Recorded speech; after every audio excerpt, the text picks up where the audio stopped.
आया है कि वह दोस्तों अमेरिकी राष्ट्रपति डोनाल्ड ट्रंप ने कई बार यह अनाउंसमेंट करते हुए बताया है कि वह दुनिया के अलग अलग देशों पर कई प्रकार के टैरिफ लागू करेंगे, जिससे वह अपने करेंसी यानी कि डॉलर को मजबूत करें और दुनिया की करेंसी को वीक कर पाएं, ताकि डॉलर का जो वर्चस्व है वह और ज्यादा बढ़ता रहे। लेकिन भारत की आरबीआई ने एक नया समाधान निकाला है, जिसको इस्तेमाल करते हुए देश के अंदर लिक्विडिटी बनी रहेगी। जो देश के अंदर डॉलर है उसे ही हम सर्कुलेट करते रहेंगे और बाहर से डॉलर लेने की जरूरत नहीं पड़ेगी। अब वैसे तो आरबीआई की तरफ से लिया गया यह कदम कोई नया स्टेप नहीं है, इसे सरकार पहले भी करती आई, लेकिन यह फैसला ऐसे समय में लिया गया है जब भारतीय रुपया डॉलर की तुलना में गिरने के साथ साथ रुका और ऊपर जाना शुरू हुआ है। और इसी बीच खबर सामने निकल के आती है आरबीआई का 10 अरब डॉलर फॉरेक्स, जिसकी मांग 2 गुने से भी ज्यादा है। सो रिसेंटली बिजनेस एज्ड में यह आर्टिकल छपता है। हमने सोचा क्यों ना आपके साथ शेयर किया जाए। आइए समझते हैं आरबीआई ऐसे फैसले क्यों लेती है, इसका प्रोसेस क्या है और इससे क्या फायदे हो सकते हैं। अगर आपको हमारा काम पसंद आए तो वीडियो को लाइक करें और चैनल को सब्सक्राइब जरूर करें। बीते 24 मार्च 2025 को आरबीआई ने एक बड़ा कदम उठाते हुए 10 अरब डॉलर के बाय सेल स्वैप ऑक्शन का आयोजन किया। इस नीलामी का मुख्य उद्देश्य बैंकिंग सिस्टम में लंबे समय तक लिक्विडिटी बनाए रखना था। जैसे ही यह ऑक्शन जारी किया गया, बाजार से जबरदस्त प्रतिक्रिया देखने को मिली। इस ऑक्शन में 22.3 बिलियन अमेरिकी डॉलर की बोलियां प्राप्त हुई, जो मूल राशि से 2 गुने से भी अधिक थी। इससे यह स्पष्ट होता है कि बाजार में एक बड़ा गैप मौजूद है। इस स्वैप का cut off premium RSI point कुली तय किया गया, जबकि पिछले साल इसी तरह की नीलामी में यह 5 रुपये 50 पैसे के आसपास था। यानी इस बार प्रीमियम में बढ़ोतरी की गई है। अब सवाल उठता है कि स्वैप सिस्टम क्या है और यह कैसे काम करता है। आइए इसे विस्तार से समझते हैं। इसका एक बेहतरीन उदाहरण है डॉलर रुपया बाय सेल स्वैप नीलामी। यह एक विदेशी मुद्रा यानी फॉरेक्स टूल है, जिसका उपयोग भारतीय रिजर्व बैंक बैंकिंग सिस्टम में लिक्विडिटी बनाए रखने के लिए करता है। इस प्रक्रिया में आरबीआई बैंकों से रुपयों के बदले डॉलर खरीदता है, लेकिन यह एक निश्चित समय अवधि के लिए किया जाता है। कुछ समय बाद आरबीआई इन्हीं डॉलर को बैंकों को वापस बेचने का वादा करता है। आरबीआई बैंकों से रुपयों के बदले डॉलर खरीदता है, जिससे बैंकिंग सिस्टम में रुपए की आपूर्ति बढ़ती है। उसाक आरबीआई एक तय समय अधिकतम 3 साल बाद उन्हीं बैंकों को डॉलर वापस करता है, लेकिन इस बार एक छोटा सा प्रीमियम अतिरिक्त लागत जोड़कर भुगतान किया जाता है। लिक्विडिटी बनाए रखना यह बैंकिंग सिस्टम में रुपयों की उपलब्धता बढ़ाने में मदद करता है, जिससे बैंकों को कर्ज देने में आसानी होती है। डॉलर की मांग पूरी करना, इससे बैंकों की डॉलर जरूरतें पूरी होती हैं, जो इंपोर्ट और अन्य विदेशी लेन देन के लिए जरूरी है। महंगा डॉलर आयात करने से बचाव। यदि भारत को बाहर से डॉलर मंगाना पड़े तो अतिरिक्त टैक्स और लागत। एसयूवी विनर हुआ ना, वो कहाँ रहता है? तो आगे वेबसाइट अच्छा भाई साहब, यहाँ पे राजेश कांदी का घर कहाँ पे? तो आगे वेबसाइट। अच्छा,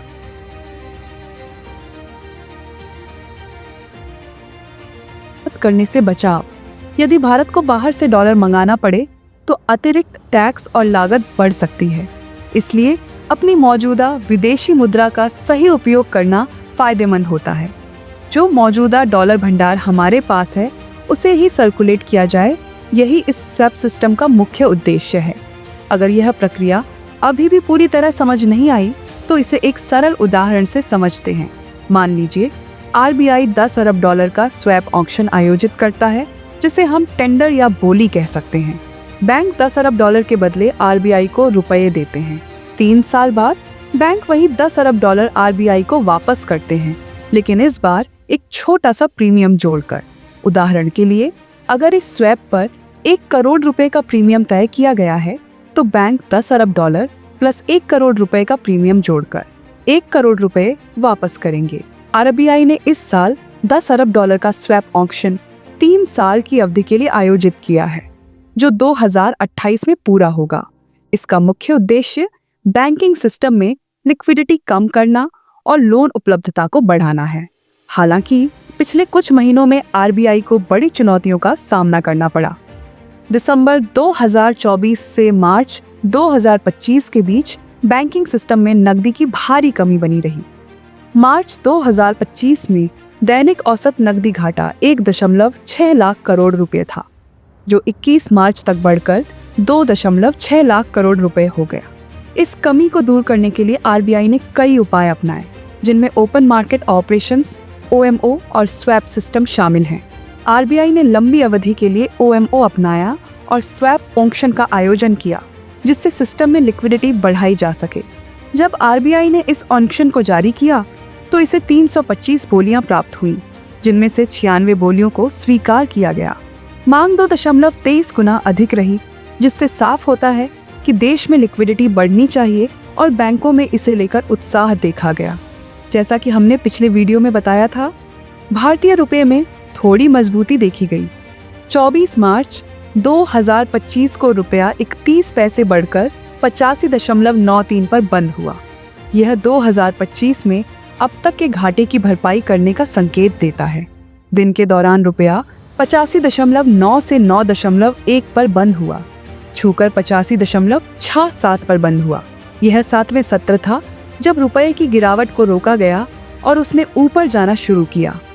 हालांकि रुपये में यह बढ़ोतरी इतनी बड़ी नहीं है कि पिछले एक साल में हुए नुकसान की पूरी तरह भरपाई हो सके, लेकिन बाजार में लिक्विडिटी बनाए रखने के लिए यह एक अहम कदम था। यह अपडेट उस हालिया बयान से जुड़ा है जिसे भारत के विदेश मंत्री एस जयशंकर ने दिया। अपने बयान में उन्होंने स्पष्ट रूप से अमेरिका पर निशाना साधा और कई बड़े मुद्दों पर चर्चा की। जयशंकर ने कहा कि भारत अब दुनिया की 5वीं सबसे बड़ी अर्थव्यवस्था बन चुका है और तेजी से विकास कर रहा है, जबकि कई बड़ी वैश्विक अर्थव्यवस्थाएं संघर्ष कर रही हैं। इसके बावजूद भारत ने रूस से तेल खरीदा, लेकिन इसका यह मतलब नहीं कि हम यूक्रेन को नुकसान पहुंचाना चाहते हैं, बल्कि भारत ने यह कदम उठाकर बाजार में स्थिरता बनाए रखी। आपको भी पता होगा कि जब भारत ने रूस से तेल खरीदा तो इससे मिडिल ईस्ट और यूरोपीय बाजारों में तेल की कीमतों में बड़ा बदलाव नहीं आया। यूरोपीय देश भारी मात्रा में एनर्जी खरीदते हैं, लेकिन इससे उन्हें नुकसान हुआ। दिलचस्प बात यह है कि ये वही यूरोपीय देश हैं जो इस पूरे मामले पर भारत की आलोचना करते रहे जब भारत ने रूस से सस्ता तेल खरीदा और उसे रिफाइन करके यूरोप भेजा। तो यूरोपीय देशों ने पहले से 53% ज्यादा तेल भारत से खरीदना शुरू कर दिया। इसकी वजह यह थी कि भारत सस्ता तेल आयात कर सस्ते दामों पर निर्यात कर रहा था। मिडिल ईस्ट में उत्पादित तेल का एक बड़ा हिस्सा भारत में आता है, जो अपनी 85 से 87% तेल जरूरतों को आयात कर पूरा करता है। पैरेलली यही तेल यूरोप को भी निर्यात किया जाता है। अगर भारत रूस से तेल नहीं खरीदता और रूस की सप्लाई वैश्विक स्तर पर बंद हो जाती, तो भारत को अपनी तेल खरीद मिडिल ईस्ट से बढ़ानी पड़ती। अगर ऐसा होता तो तेल की बढ़ी हुई मांग के कारण दाम आसमान छू जाते। इससे भारत को नुकसान तो होता ही, साथ ही यूरोपीय देशों को भी अपने ऑयल इंपोर्ट पर अधिक खर्च करना पड़ता। यूरोपीय देश दुनिया को नैतिकता का पाठ पढ़ाते हैं, लेकिन खुद रूस से तेल और गैस सीधे खरीदते हैं। यूक्रेन के जरिए इनकी पाइपलाइनों से तेल और गैस यूरोप पहुंचती है। कई पाइपलाइनें रूस से सीधे यूरोपीय देशों तक जुड़ी हुई हैं और ये अब भी रूसी एनर्जी पर निर्भर हैं। लेकिन जब भारत ने रूस से तेल खरीदना शुरू किया तो इन्हें इससे समस्या होने लगी। अमेरिका के दबाव में आकर यूरोपीय देशों को रूस पर प्रतिबंध लगाने पड़े, लेकिन वास्तव में उनका यूक्रेन से कोई खास जुड़ाव नहीं था। सीधी बात यह है कि अगर आप हमसे सस्ता तेल खरीदेंगे तो हमें दिक्कत होगी। भारत ने रूस से डिस्काउंटेड प्राइस पर तेल खरीदा, जबकि यूरोपीय देशों को मिडिल ईस्ट और अमेरिका से महंगा तेल खरीदना पड़ा। जाहिर है इससे उनका गुस्सा बनता था। विदेश मंत्री ने साफ किया कि भारत ने ग्लोबल मार्केट में तेल की कीमतें बढ़ने से रोकी।